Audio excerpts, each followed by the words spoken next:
ฝน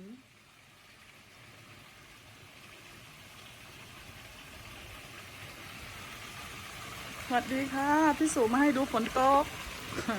ตัวลันตาของเราฝนไม่ตกหลายวันแล้วหลายวันสิไม่ใช่สิหลายวันไม่ใช่หลายวันค่ะหลายเดือนแล้วโอ้โหดีใจจังฝนตกสักทีนู่นตรงนู้นตกแล้วมืดแล้วค่ะมืดเลยก็ดู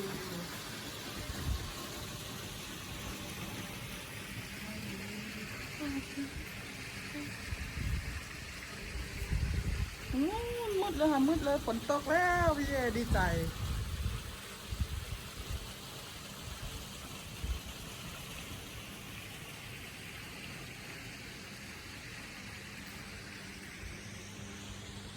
ทางนี้ไม่เห็นให้ดูตรงนี้ก็ได้ค่ะฝนตรงสระน้ำปั๊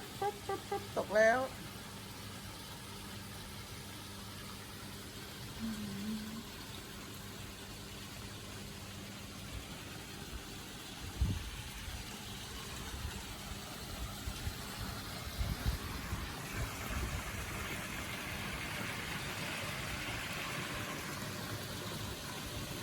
ไม่เห็นตกหนักเลย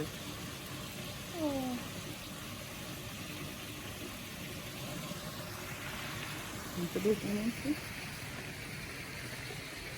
ว้ายเกือบลื่นเลยจริง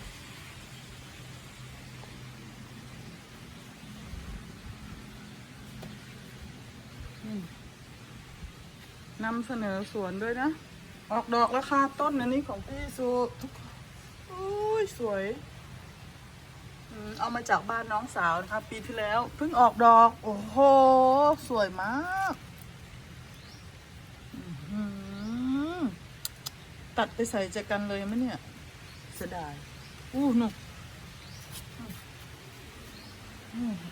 อีกต้นหนึ่งน้อมาต้อง2-3 ดอกเลยอันนั้นก่อนนั้นใช่ไหมโอ้ย3แล้วค่ะเดี๋ยวตัดไปใส่ใจกันดีกว่าแน่ค่ะฝนตกแล้ว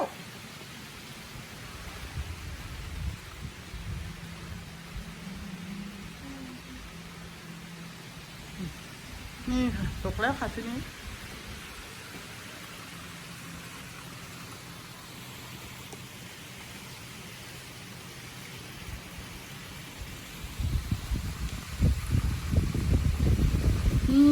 กลิ่นหอม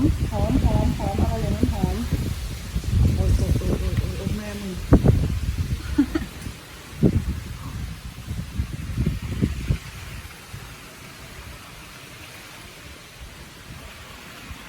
ดีใจฝนตก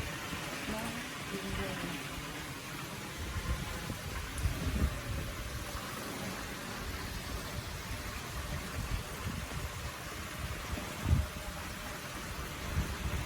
ดูพี่สูเลยดูหน้าคนถ่ายด้วยนั้นไม่ต้องหรอกเนาะคิดเลยจัง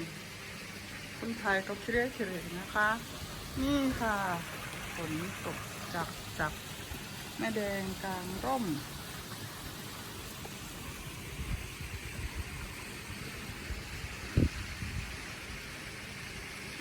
อากาศดีฝนตกแบบนี้ไหนขอวางกล้องหน่อยสิครับขอวางกล้องหน่อยนะเด้อ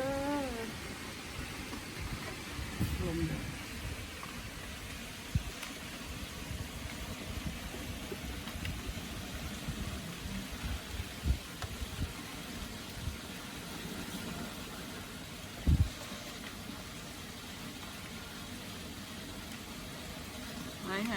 โอเคค่ะเดี๋ยว